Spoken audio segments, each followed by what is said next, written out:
Ta spiritualité est devenue inconsciemment source de tes pensées limitantes à cause des fausses croyances qu'on a, avec lesquelles on a grandi, qui viennent principalement de la culture et non de la religion.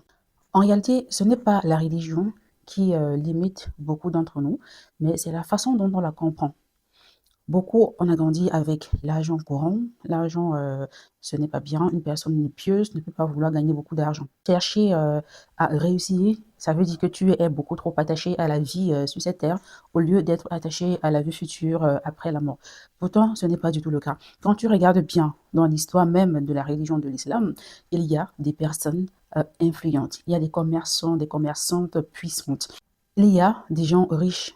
Alors, le fait d'avoir grandi inconsciemment avec ces pensées-là, avec ces croyances-là qui sont transmises de génération en génération, malheureusement, on apprend à se recroqueviller, on apprend à se rétrécir, on apprend à diminuer ses rêves, on apprend à rêver moins grand. Parce qu'on se dit, en rêvant moins grand, ça fait de moi une personne plus pieuse, plus acceptable pour ma religion. Pourtant, c'est complètement faux.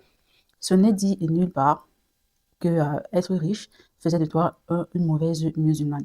Être riche, au contraire, c'est une lourde responsabilité en tant que musulmane parce que, en fait, la manière dont tu vas gérer cette richesse-là, tu vas donner des comptes. Et plus tu es riche, plus tu peux faire des œuvres caritatives, plus tu peux faire des sadakas, plus tu peux faire de grandes choses, plus tu peux mieux vivre ta religion. Le seul problème, c'est quand l'argent devient en fait ton motivateur, quand l'argent occupe la place d'Allah dans ton cœur.